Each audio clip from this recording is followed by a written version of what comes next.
Well, good morning, everyone, and thank you for joining us. I'm here today with the Minister of Environment and Protected Areas, Rebecca Schulz, to talk about an important step Alberta is taking to protect our province's economy and help our businesses stay competitive. The current tariffs being imposed by the United States are increasing costs, disrupting supply chains and creating uncertainty for industry, making it challenging to operate efficiently and stay globally competitive. Our government is committed to supporting Alberta businesses and industry and doing everything we can to ensure they remain competitive across global markets. And we will continue to take action to make Alberta one of the most business-friendly jurisdictions in North America by removing burdensome red tape, eliminating unnecessary regulations, and keeping taxes low. Our industry, from energy to agriculture, not only empower our economy, but the wealth that they generate allows us to provide Albertans with the essential services they rely on, from healthcare to education. That's why it's so important that we listen to industry concerns and help develop a business environment where they can thrive. And what we have heard from industry is that any further increases to the industrial carbon tax past $100 per ton would be detrimental to their businesses and would diminish their competitiveness in the market. That's why today we're announcing that effective immediately, Alberta is freezing the industrial carbon tax under Alberta's Technology and Innovation Emissions Reduction System, or TIER, at $95 per ton of emissions. This price was set to increase to $110 per ton next year and continue increasing to $170 per ton by 2030. Now, let me be clear, Alberta remains committed to reducing emissions through the development and implementation of new technologies, not unrealistically high taxes, while responsibly powering the world for decades to come. Alberta's industrial carbon tax system, TIER, has been in place since 2007. Our approach has reduced emissions in intensity by over 22% and reduced overall emissions by an estimated 7.2%, while production increased by 90%. We have a reasonable system in place that's working, but any additional increases past $100 per ton will wipe out any of the benefits we've seen. That means fewer jobs for Albertans, less revenue to invest in our public services, and decreased innovation across our industries. But instead of supporting our industry, Ottawa wants to increase their industrial carbon tax to $170 per ton by 2030. Now, if industry told us that any increase past $100 per ton would be harmful, you can imagine what a $170 ton industrial carbon tax would do to our industry. That would be devastating to Alberta's economy. This is yet another example of Ottawa overstepping into our provincial jurisdiction with reckless policies that damage our industry. This is on top of the anti-industry and anti-development policies passed by Liberal and NDP politicians in Ottawa to cap production, landlock Alberta's resources, destroy our reliable and affordable electricity grid, and ultimately to put Albertans out of work and ruin our economy. With the change in government south of the border, it is essential that we have a reasonable carbon pricing system, not one that will price our industries out of global markets. By freezing Alberta's industrial carbon price, we are acting in the best interest of all Albertans. We are providing certainty, stability, and economic relief to the businesses that contribute so much to all of Canada. And we are supporting the energy producers whose expertise and innovation are quite literally shaping the world's energy future. But this freeze doesn't just benefit our energy industry. It's also agriculture, forestry, petrochemicals, and other industries that make the products the world needs, that contribute so much to our economy and create jobs that enable hardworking Albertans to provide for their families.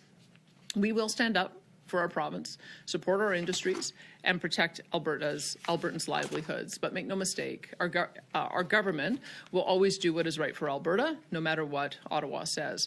Thank you, and I'll now turn it over to Minister Rebecca Schulz to provide more details.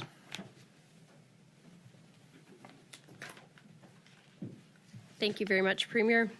The world wants our energy and resources. Energy demand is soaring, and countries around the world are seeking the petrochemicals, minerals, timber, and other products that we produce every single day.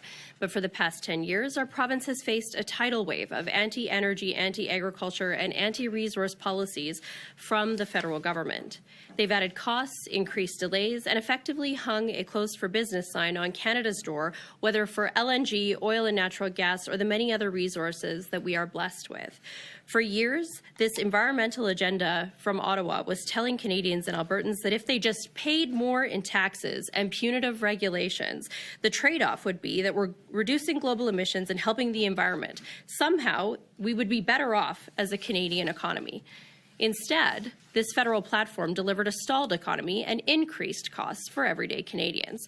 And Canadians have started to ask why. While the entirety of our country contributes just 1.5% of global emissions, and yet it wasn't too long ago when we were paying over 34% of the entire world's carbon taxes because of this approach, the largest share of any country. As Premier has mentioned many times, it has been a litany of anti-development policy that's only made us a less attractive place to invest and sent that capital elsewhere.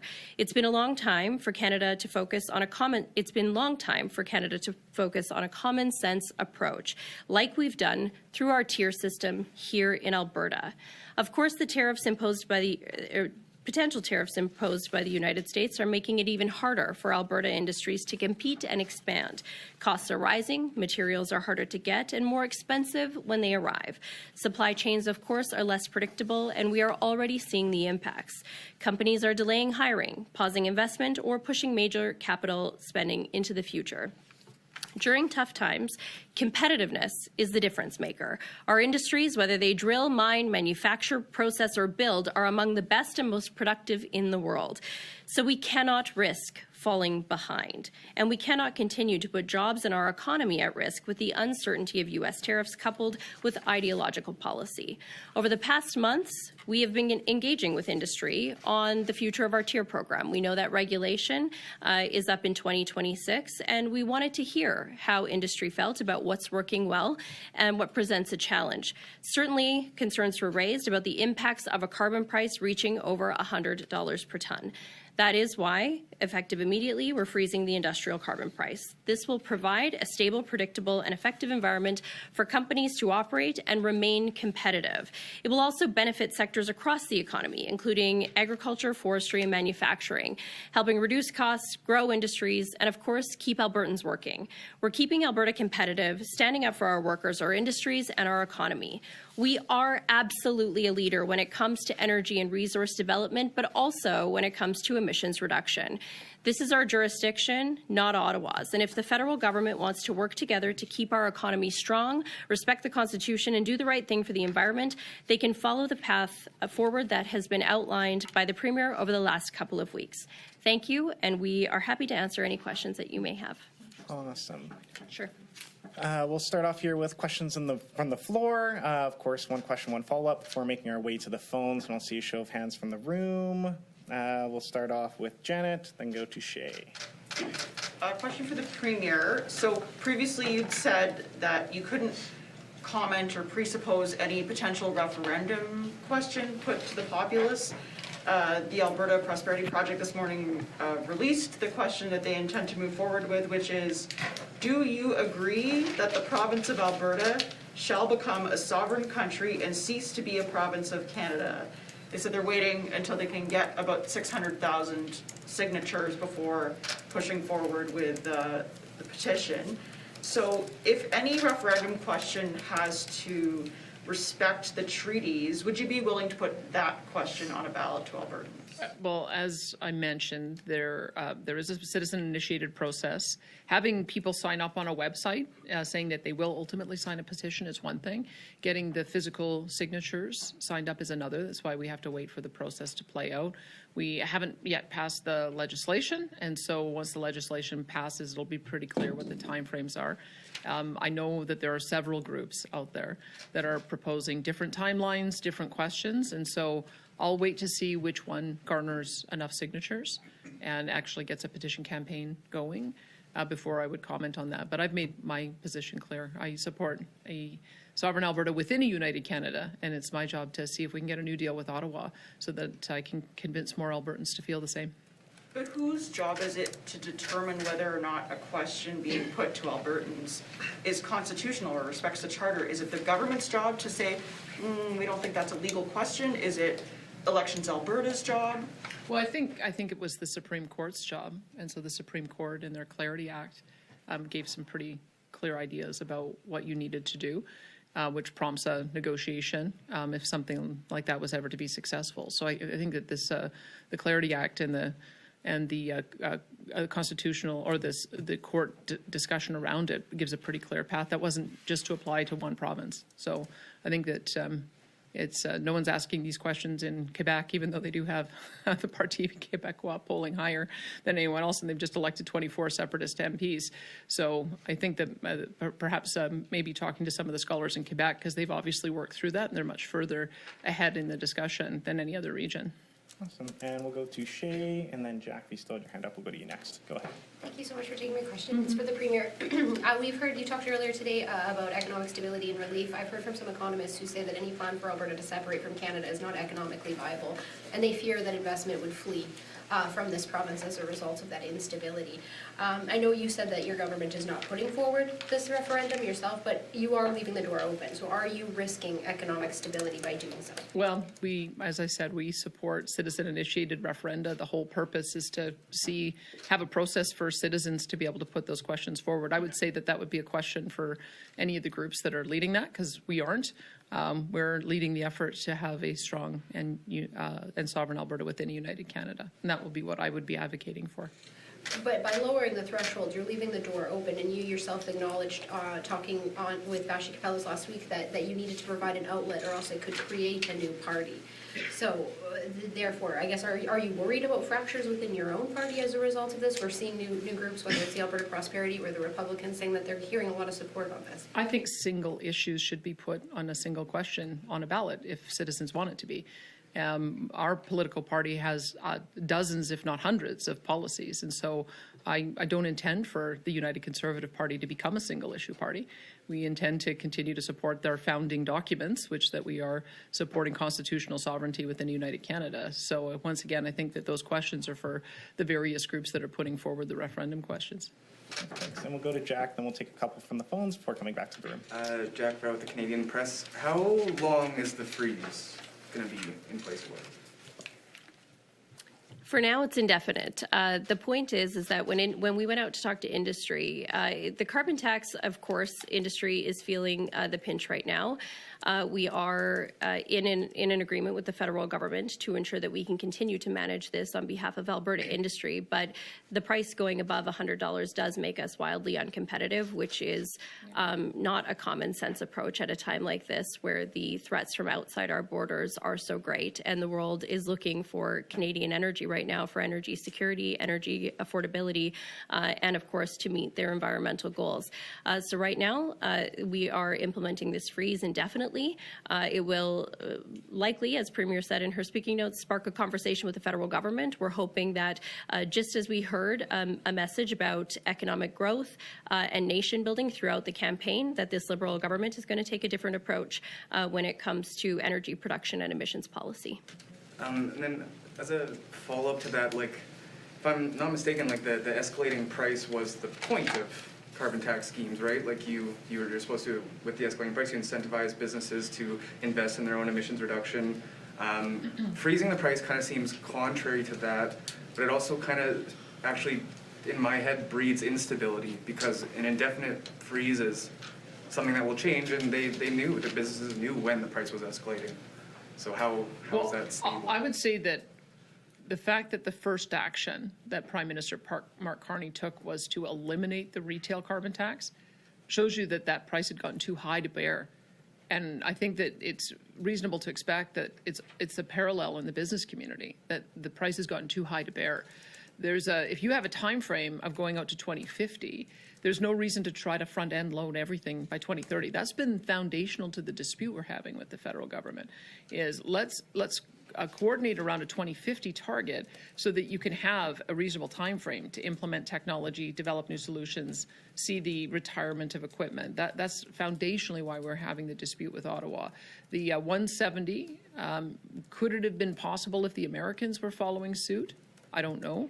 But you may have noticed there's a change of direction in the United States since November, which has caused a massive recalibration of everything in Canada. And if we want to be able to compete and integrate with our largest consumer, then we've got to have a reasonable level of increase. So as you've seen, we're not proposing it goes to zero. We're just proposing that it stays where it is.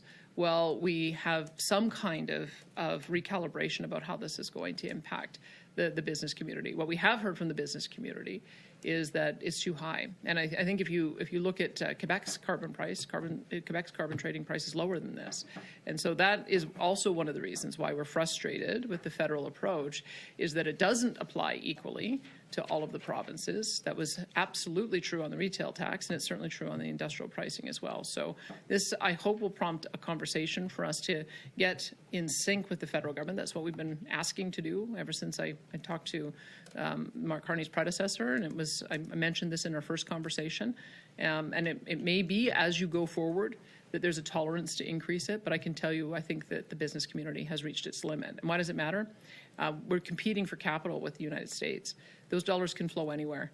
And if we get too far ahead of where the Americans are, then all of those billions of dollars of investment will not come here, and that will impact our economy. So thanks, Jack. We're going to take a few questions from the phones now. Operator, could you put through our first caller, please? Chris Varco with Calgary Herald. Hi, these are questions for the Premier. Premier, what would you say to companies like Dow or Air Products or Shell that have made and announced investments into decarbonization projects in this province based on the carbon price going up to $170, a carbon price that your government agreed to back in November of 2022? Well, we will talk with them. I mean, what I've been noticing is that the prices being signed on contracts for differences is $86.50, and so that was one of our considerations. Is that's kind of the guaranteed price that businesses were anticipating, and so we feel like by being above that, we've got a little bit of a give on that. But I'll turn it over to the minister to see if she has anything more to say.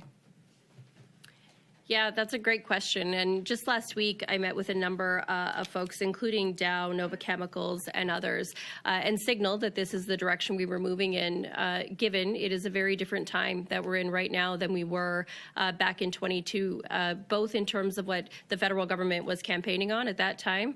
It was a far more activist agenda. We just came out of a federal election where the Prime Minister was campaigning on protecting the Canadian economy and building nation-building projects. So that is different. The other is the threats, of course, and uncertainty that we're seeing south of the border. And so those industries understood the decision we were making. Again, recognizing, I think, that it's unfair to artificially increase a carbon tax to benefit a small amount of projects and then leave the entire rest of industry in a position where they're uncompetitive. That is what freezes out investment, as the Premier said. They understood and did not oppose the direction that we were moving in. And we have been very frank with industry over the last number of months just to address the competitiveness and certainty piece. We didn't want industry facing additional uncertainty at the provincial level. So we've been very transparent about the options we're looking at, the feedback that we've been getting on tier, including freezing this price. It was specifically based on the feedback that industry provided to us. Mm-hmm. And Premier, just to follow up on that, what will this do to the province's plans to reach carbon neutrality by 2050? What does this do for your own emissions targets? Well, I hope that it is supportive of it, because that's what we've always said, is that we believe that the price is only one aspect, but the innovation is another aspect. And Minister Schulz has done a tremendous job of supporting a wide variety of projects through Emissions Reduction Alberta that has seeded a number of amazing innovations, including geothermal, doing analysis of small modular nuclear. We've got a direct air capture facility doing pilot projects in central Alberta. She could probably go on and mention many more. So those are the kind of things that I think are going to get to success for us. It also gives us the time frame to 2050 to kickstart the Pathways project with the new government. And if we can get decarbonized bitumen, I think that also sends a message to the world about our commitment to that. There's three aspects to that. One is, of course, the carbon capture component. The other part is the deployment of small modular reactors, which is probably 10 years out. And then the third kind of last mile approach is having direct air capture that would allow for us to be able to get whatever emissions cannot be abated or captured at source. So those all take time. So I'm feeling pretty optimistic. I mean, I always look back at what was the technology 25 years ago. I think we were still using. I don't think rotary phones had completely been phased out at that point, and look where we are today. So if you give industry enough of a time frame so that they can continue to invest in those step up or stage step improvements, then I think that we have every reason to believe that 2050 is achievable. It also allows us to help deploy some of our technology. Remember, another part of our strategy has been to have an export of LNG so that we can displace higher emitting fuels internationally. There's been lots of stories that have been done on this. I think if we displace 20% of the coal fleet in China with LNG, that's the equivalent of what our emissions are for Canada as a whole on an annual basis. So using those Article 6 provisions are really important to us as well. It's a holistic approach, and I think it's still achievable, but we have to be working with the federal government on having reasonable timeframes as well as reasonable prices. Otherwise, you'll end up killing the industry that is going to be able to achieve these investments. Did you have more you wanted to add on that? Well, I think, Premier, you got it exactly right. And Premier was just in Japan. I was in Japan at the beginning of February. And, you know, when we are working with other nations around the world to deliver our safe, affordable, responsibly produced energy, the question is, how does your country have such a nonsensical approach to policy? Your natural gas will help us as energy consumers reach our emissions goals. So why would you be capping production and putting such high taxes on your producers? It doesn't make any sense. In fact, I think the question was, we know Alberta and BC have lots of natural gas. We know that we want it, but where is Canada? What can you do there? This doesn't make any sense. And so it would be nonsensical, as Premier said, to take an approach where we're shutting down industry instead of allowing our industry to displace emissions elsewhere around the world. Perfect, thanks. And we'll go to our next caller. Operator, could you put them through, please? Kevin Orland with Bloomberg News. Hi, thanks for taking my questions. Following on pathways, have you spoken to them when you were formulating this freeze, or is this something that they were pushing for? I mean, that's a project that obviously is more financially viable the higher the carbon price goes, and was actually seeking guarantees of certain levels of carbon prices from the federal government. So I'm just curious how you see this move affecting that project, which you just mentioned. Well, I think a lot of the Pathways project is going to require a commitment from the federal government to continue to support them in the way that they had intended to under the previous government. They were going to have 50% of the capital costs covered, contract for differences. We've come forward with our 12% refundable tax credit upon completion. And we're looking at ways that we can use our tier approach to be supportive of their goals. We still, some of the feedback that we got from them is what's shaping this policy today as well. So we know that tier is going to be an important part of their overall economics on that package. But I would say the strong indicator that I got was that $95 was probably the limit. Did you want to comment? Sure. I reached out to Pathways as well as individual companies last week, and I can tell you overwhelmingly, and this would have been echoed in the letter to the new Prime Minister from a number of companies that we saw come out, I think that was just last week or 2 weeks ago, that industry values the system that we have here in Alberta. They would love to see Alberta continue to manage this, as it is so closely linked with our energy production. We've taken a common sense approach. They're very appreciative and not surprised at all. There's likely more coming, more changes to tier based on the feedback we've been gathering. For now, this is a price freeze, but I think that there is very much a real opportunity to ensure that this is still a destination for those capital dollars to come, where we can continue to be not only that energy producer, but leader in innovation and technology as well. And so more to come on that in the coming months. But for now, what was unequivocal is that a carbon price too high will just drive away investment and hurt our economy at the worst possible time. Thanks. And to follow up, I think what we've been seeing is that the Alberta carbon credits are right now trading at around, $40 per ton, a little bit less even. Can you talk a little bit about why the freeze was necessary when the carbon credits are already so cheap and trading so far below where the current carbon price is? Again, this is complex in terms of there's also a formula that indicates how many credits and versus how much of a financial obligation companies can use to meet their obligations within the tier system. The complexity is one of the things that we are definitely going to be looking at addressing in the coming months here. But again, the concern was about this escalating carbon price. For the last number of years, I would say we have heard growing concern around the increase to 170. As Premier mentioned, even the federal government themselves were striking contracts for difference agreements at 86.50. And so I think somewhere there, the federal government must have known that a carbon price of $170 isn't good for anybody. And so we will continue to maintain our competitiveness. But when it comes to the value of carbon credits, again, there are a lot of factors there too, not just the schedule and the allowance of how many credits those companies are able to use, but how many credits are within the system. And that's something that's going to be addressed a little bit more so by future policy changes that we make. We just need a little bit more engagement with industry to make sure we would get that right. Thanks, Minister. And we just have time for one more question today. We're going to come back to the room here. We'll go to Emmanuel. Yeah, you said you reached out to pathways, to industry. Did you reach out to people who are worried you're not going to meet your emissions target and felt that this industrial carbon tax was a good way for Alberta to meet its emissions target? Yeah, as I mentioned, I reached out to a number of folks last week and the week before, and largely people were supportive. I had one proponent say that they would really like to see potentially a carbon price of somewhere from 105 to 110. And again, my response is this: we can't make the entirety of industry uncompetitive to save one specific project. But then again, I think obviously there are some changes we can make to tier to ensure economics and support for industry on both sides of that equation.